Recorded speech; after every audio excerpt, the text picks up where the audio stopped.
Good evening. I'm Teresa Skupic, and this is Forum Daily for Thursday, April 17th. The French language leaders debate wrapped up last night with four of the main federal party leaders outlining some of their policy priorities that do and don't include the U.S. Conservative leader Pierre Poilievre said that on his first day in office, he would open negotiations with Mr. Trump on an agreement to put an end to the tariffs. First of all, we will never be an American state. We will remain sovereign. On my first day as Prime Minister, I will restart negotiations to accelerate a deal that will put an end to the tariffs and protect our sovereignty. We can't control Trump, but at the same time, we have to control what we can control. We need to reverse liberal economic policies that have weakened our country. We need to unleash our resources, cut taxes, and bring jobs back home. Liberal leader Mark Carney said Canada needs to plan for the worst-case scenario and to build a strong economy. All right, well, first of all, in a crisis, you have to plan for the worst possible situation, and you have to have a plan to build a strong economy here in Canada.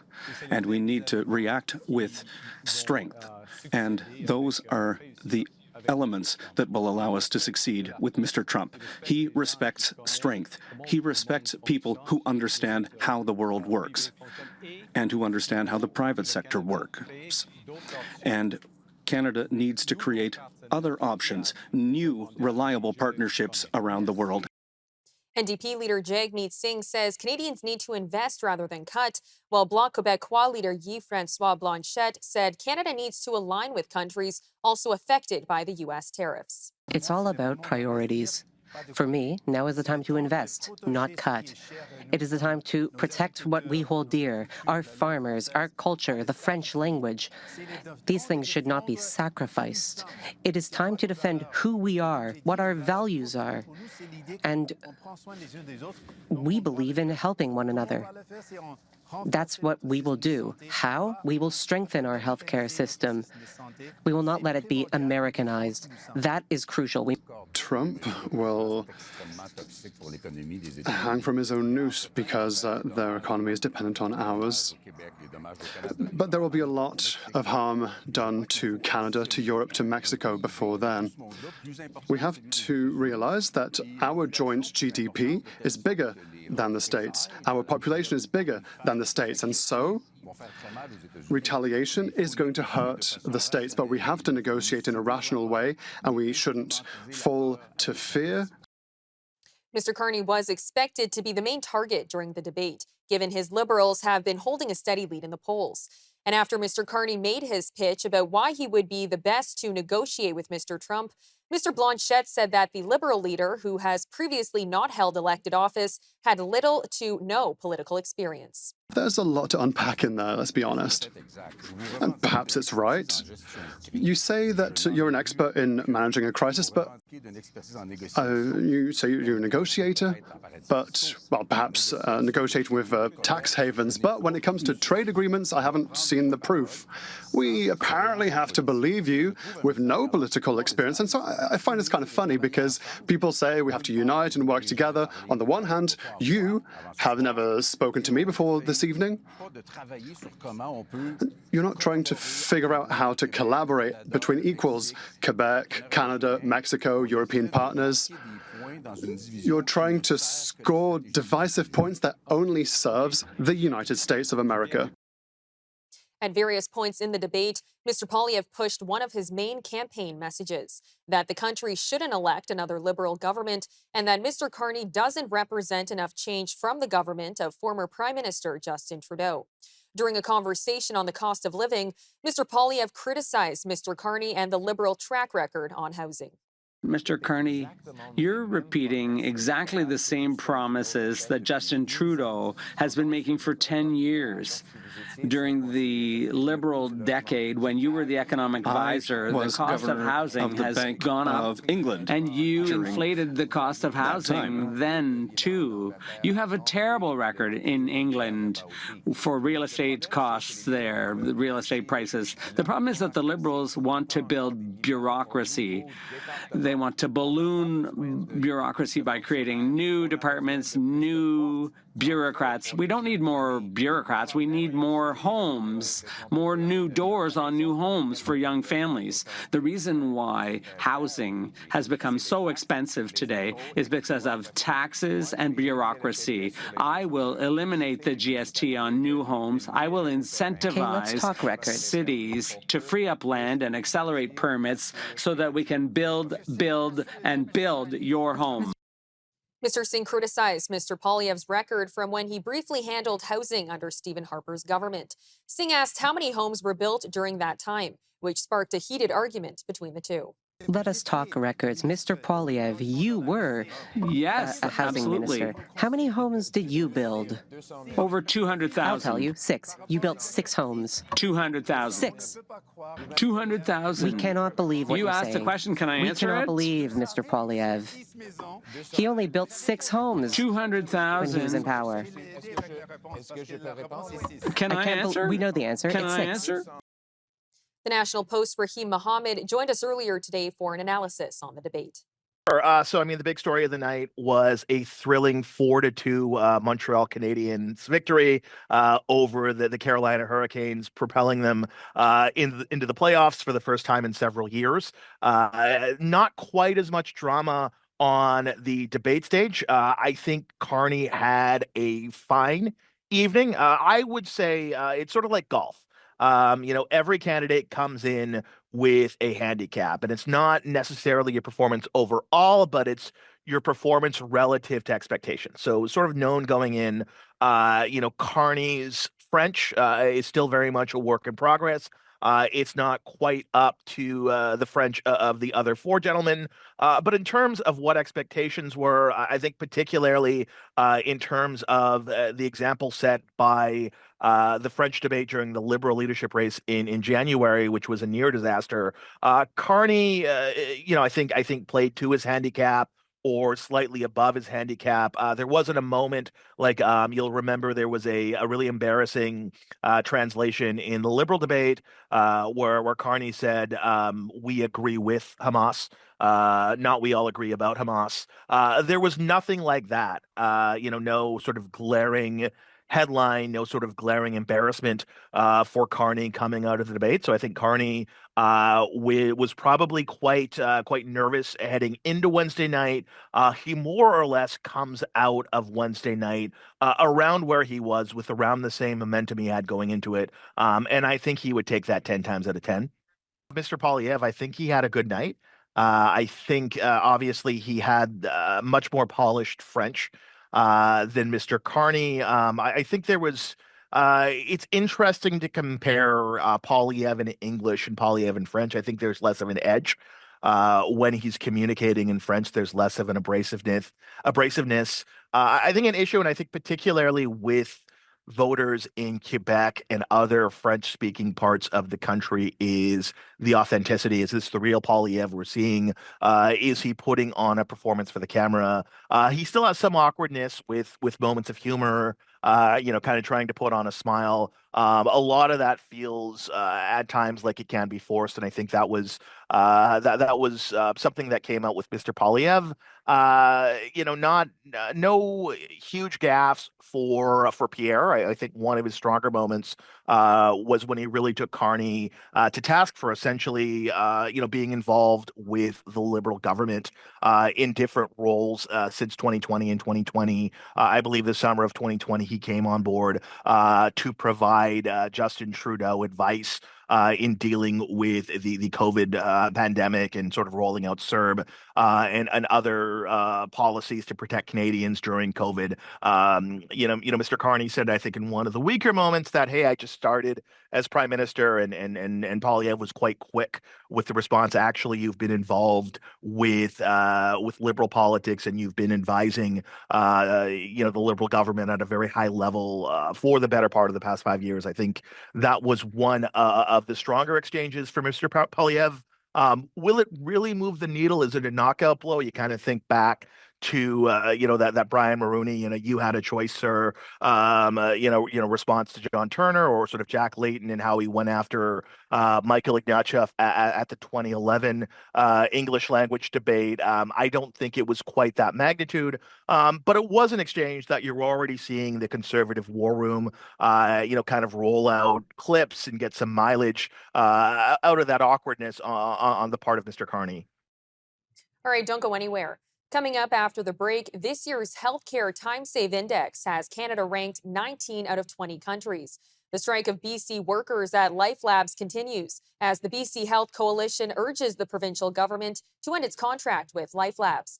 And a U.S. federal judge has found probable cause to hold the Trump administration in criminal contempt for not rerouting planes carrying deportees to El Salvador. After that, Quebec's health ministry says it is on the verge of saying that the measles outbreak is over. We'll have these stories and more news right after the break.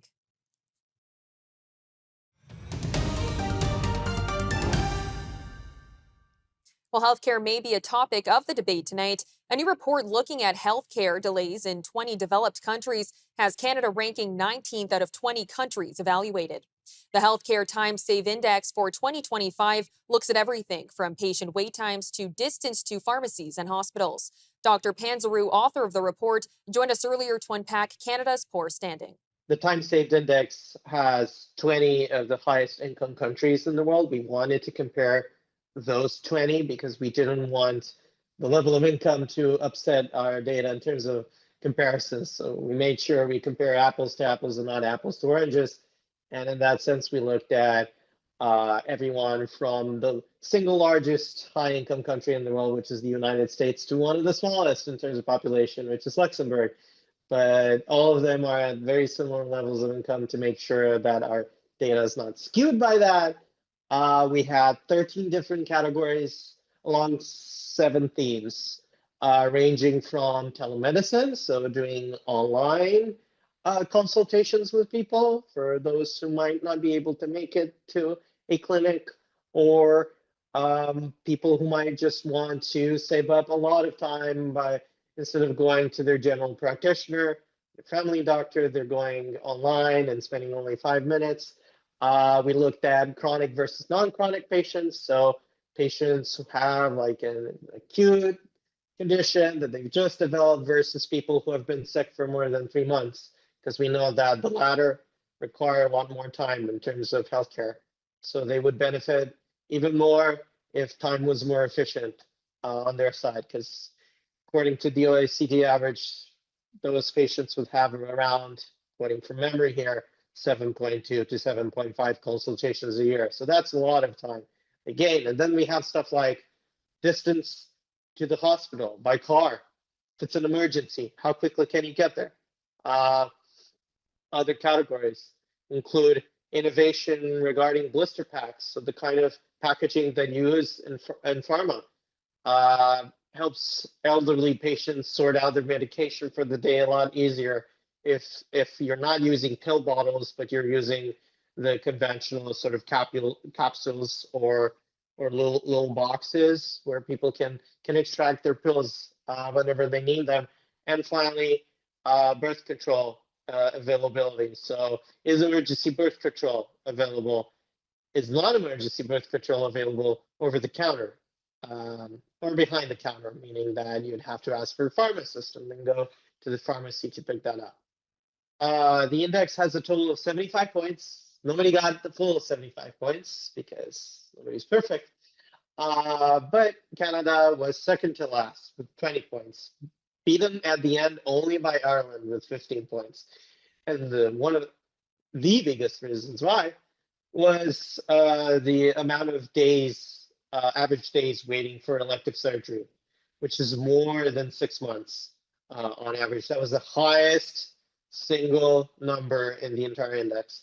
And the second reason was waiting times for primary care. So even for seeing your family doctor, more than 2 weeks. Compare that with Switzerland, where more than 80% of people see their primary doctor on the same day. And then the rest of them, 20% see them maybe the second day or the third day. No, in Canada, it was 2 weeks. 2 weeks just to see your family doctor. We also asked for more details about where Canada's healthcare system performed well in the index. So, in terms of birth control, especially the equivalent of what you'd call Plan B pills, was very widely available in Canada. That was a big plus for Canada. Also, waiting times in terms of some telemedicine were pretty moderate by the general index median. So 50% of all results being higher, 50% being lower. Canada was close to that median value, a little bit on the lower side, but not too much, which kind of shows that the efforts to digitalize Canadian services have worked by and large, but there's still a problem even there in terms of patient uptake. So patients wanting to be able to access their health information online still struggle to do that, and doctors have very deservedly so flagged up the problem of digital integration on this. So being on their end as well, being able to access patients' data, that's still lagging, and we can see that in slightly lower results, but still overall good. Of course, there's a difficulty in Canada getting to the hospital sometimes in terms of overall distance by car. But that was quite moderate compared to the worst performer, which is actually Australia, even though Australia does a lot better than Canada overall in the index. As cases of the measles reach new heights in parts of the country, Quebec's health ministry says it's on the verge of declaring this weekend that its measles outbreak is over. Quebec hasn't recorded a new measles case since it hit 40 infections on March 18th. Quebec's turnaround comes as measles cases in Ontario have exceeded 800 since an outbreak began last fall, while 84 Alberta cases have been confirmed since March. The BC Health Coalition is urging the British Columbia government to end a contract with an American company that owns Life Labs. A public health advocacy group has released an open letter calling on Premier David Eby to follow through on his recent directive for all government agencies to review their ties to U.S. companies due to the ongoing tariff dispute. The letter highlights that a U.S. company bought Life Labs in Canada last year for $1.35 billion. Now, Life Labs is facing a labor dispute in BC where workers have been on strike for 8 weeks. Authorities in Newfoundland and Labrador say that highly potent cocaine is circulating in the province and killing more people than fentanyl. Figures provided by the province's chief medical examiner's office show 43 people died of cocaine toxicity last year, compared to 20 from fentanyl and 8 from a combination of the drugs. Mounties say cocaine recently seized in the province was found to be more than 90% pure, something that inspectors described as alarming and highly toxic. A U.S. federal judge has found probable cause to hold the Trump administration in criminal contempt of court for violating its orders to turn around planes carrying deportees to El Salvador. The judge's comments come as Maryland Senator Chris Van Hollen traveled to El Salvador yesterday and met with the country's vice president to push for the release of Kilmer Abrego Garcia. The senator says the country's vice president could not return Mr. Abrego Garcia and declined to allow the Democratic senator to visit him in prison. I've had back-to-back meetings here in El Salvador with our team from the American Embassy, with the vice president of El Salvador, with human rights groups. And the entire purpose has been to bring Abrego Garcia home because U.S. courts have determined that he was illegally abducted from the United States and now finds himself in the most notorious prison in El Salvador. The Supreme Court, 9-0, has told the Trump administration they must facilitate his return home. They've refused to do it. So I called upon the government of El Salvador to do it unless they can provide evidence that he's been involved in MS-13. They said they had no evidence. So this is not about MS-13. I know President Trump wants to make this about gang violence. I have been fighting MS-13 probably longer than Donald Trump even knew about MS-13. I care about every victim of crime. That's why we have a court system to hold people accountable when they commit crimes, to make sure that they get the punishment they deserve. We also have a court system to make sure that people who have not committed crimes or not been convicted of crimes are not disappeared out of the United States and sent to a notorious prison in El Salvador, like Abrego Garcia. This is simply about letting him have his day in court. We use the courts to make sure that we don't convict people who are not guilty and that we convict those who are. Mr. Trump's border czar, Tom Homan, immediately shot back at the senator last night on Fox News. So rather than protecting his community, protecting the residents of Maryland, he goes to El Salvador to coddle an MS-13 gang member terrorist. It's ridiculous. And also, I talked to an MS-13 expert today who also showed me pictures of his hand, where he says absolutely the tattoo on one of his hands was absolutely an MS-13 gang tattoo, nothing questionable about it. 2 judges said he's an MS-13 member. ICE says he's an MS-13 member. Intelligence community says he's an MS-13 member. El Salvador says he's an MS-13 member. So, you know, it's just ridiculous. And as far as all the people who are speaking out against us, I cannot believe for a minute there's that many stupid people in the world. Now AOC, on the smart meter, she's a 0. We'll give them that. But I can't believe these people really believe what they're saying. They got to be just pushing the narrative for political reasons. They can't be that dumb to think that that this person is an MS-13 gamer and a public safety threat. After the break, we'll have our weekly energy update with Dan McTeague, president of Canadians for Affordable Energy. Please stay with us. We'll have more of today's top national and international headlines right after the break.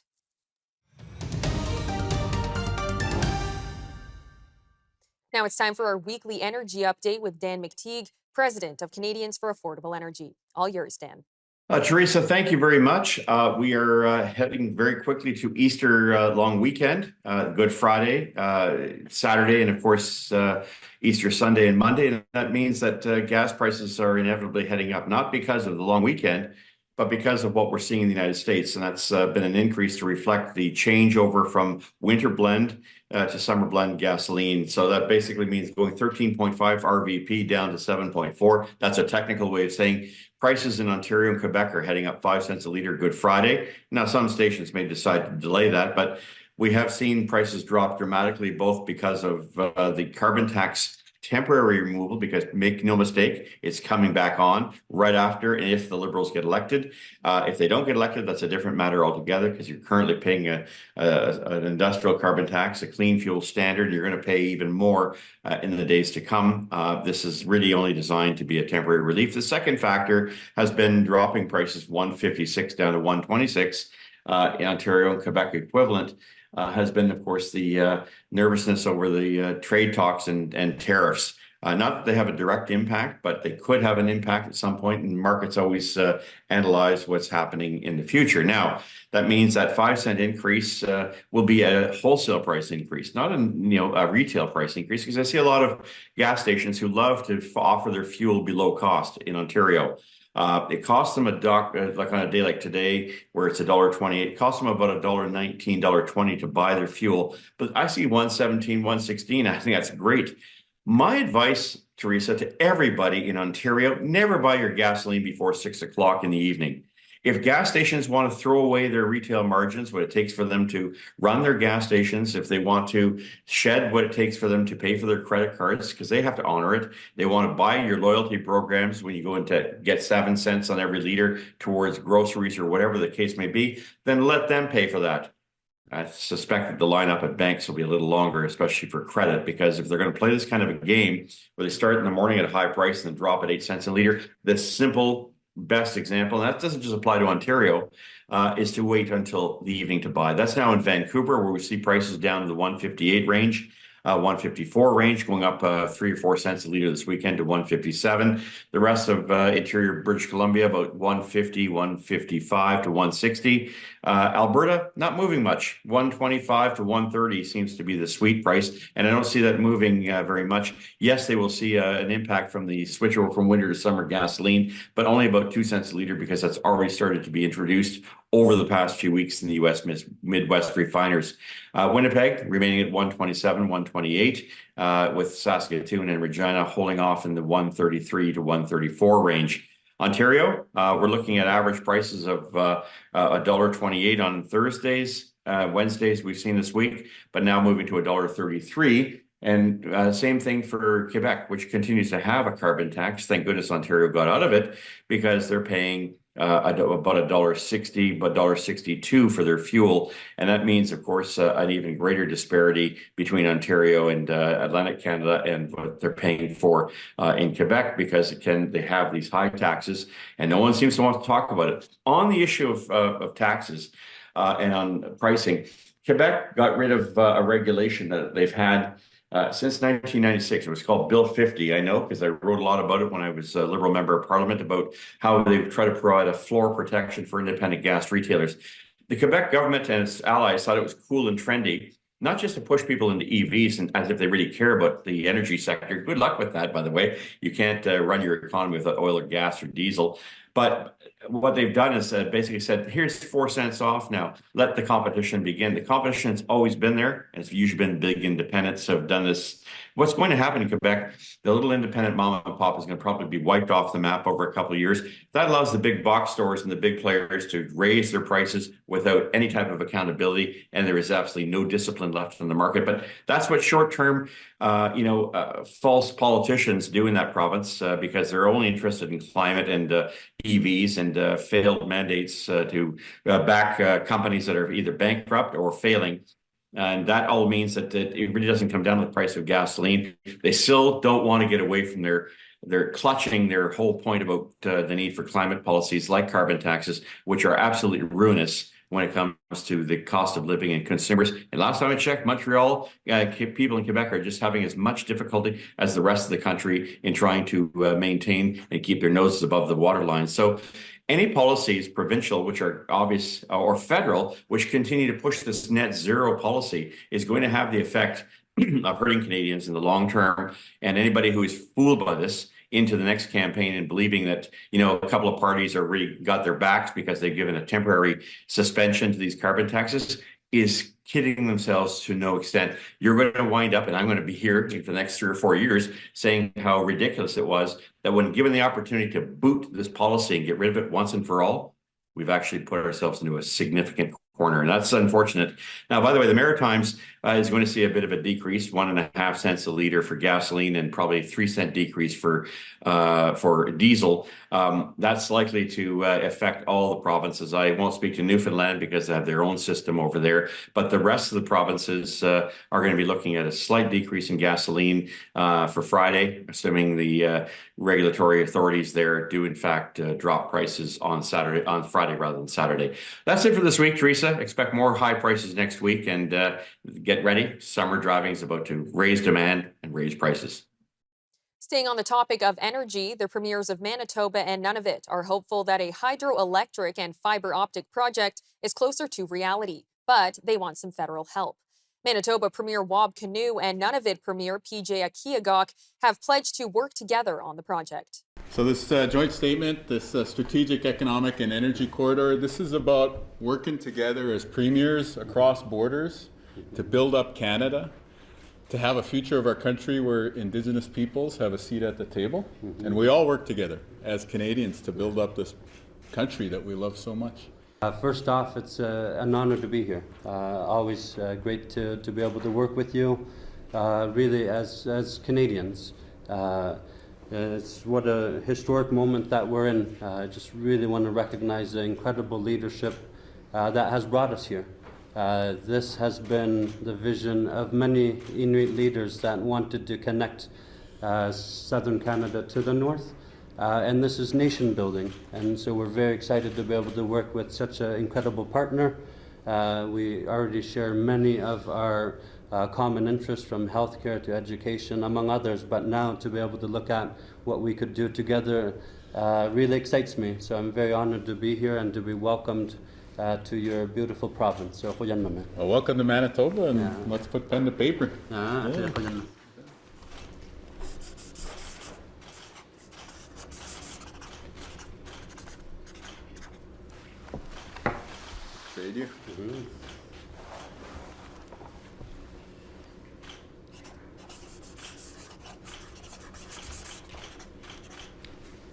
All right. Keep the photo up. The proposed 1,200-kilometer hydrofiber link would connect Manitoba to several Nunavut communities west of Hudson Bay that currently use diesel to generate electricity. A recent estimate put the cost at $1.6 billion, but the premiers think that the U.S. trade war has increased the appetite for building up north. Ukrainian officials say Russian forces launched a massive drone attack in the Ukrainian city of Dnipro early today, killing 3 people, including a child, and wounding dozens. The strike was the latest in the string of Russian attacks that have caused civilian casualties and intensified in recent weeks as the United States continues efforts to negotiate a ceasefire between Moscow and Kyiv. A Ukrainian team is in Paris for a round of talks with allies, including France, Germany, and the United Kingdom, as well as a U.S. delegation. The Maldives has changed its immigration law to bar people with Israeli passports from entering the country. The decision reflects the government's, quote, firm stance in response to the continuing atrocities and ongoing acts of genocide committed by Israel against the Palestinian people. The Maldives Immigration Service says Israeli citizens with a second passport will be able to enter the country.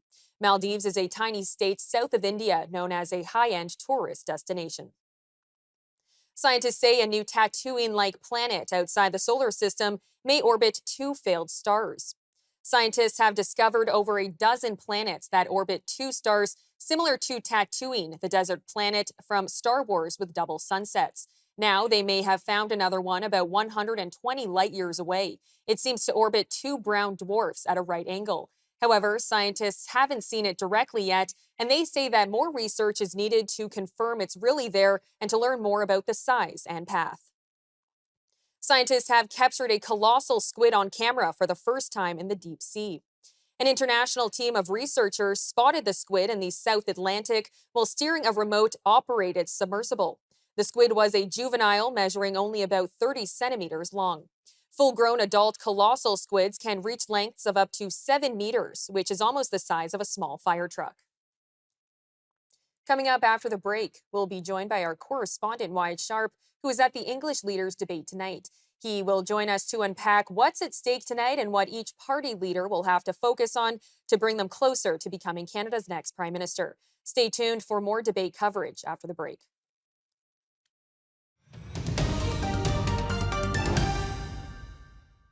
Fresh off of the French language debate last night, the leaders of the top 4 parties are back at it tonight for the English language debate. Our correspondent, Wyatt Sharp, is at the debate in Montreal, interviewing Nolan Welsh, National Secretary of the Young Liberals.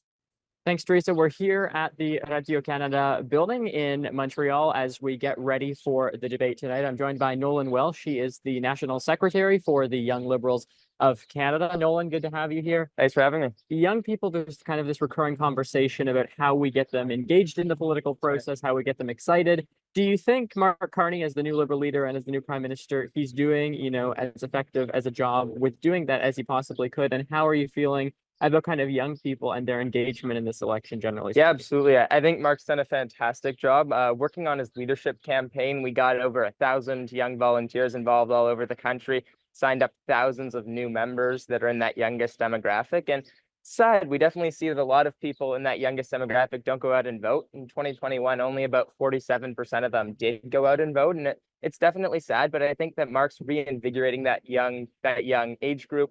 With his economic policies, experience on the environment. I think that young people want someone positive, someone with the experience to actually guide us through these uncertain times. Yeah, and you're hearing a lot of conversation about kind of the defining issues over the course of this campaign. There was a poll that came out that said young people are tired of having the kind of conversation being dominated by Donald Trump and by tariffs. How do we move the conversation away from that to perhaps redefine this election as something other than a one-issue election? Sure. I mean, I definitely would contest that. I do think the main ballot issue still is going to be Donald Trump and the tariffs. I think he poses an existential threat to our democracy and to our sovereignty. But there's lots of other issues as well, like housing, like climate change, like just affordability. I think that Mark has some great plans for young people. We saw a couple days ago, he announced a plan to give $15,000 to each new professional or young people that want to switch their careers through the trades and apprenticeships, which is a great program for people that can't necessarily afford college and university. And he has lots of programs like the Housing Accelerator Fund to get young people to be able to buy their first home. So definitely a multi-issue election, but I think that those Trump tariffs are still fundamental, and someone with the economic experience to really take on Donald Trump and stand for Canada is something that people are still going to be looking for. Okay, Nolan Welsh, thank you. Thanks. All right, Teresa, we'll send it back to you. And while tariffs are a huge issue for Canadian voters, there is a growing concern over how much time tonight will be spent on the topic, especially given how the issue was front and center in French last night.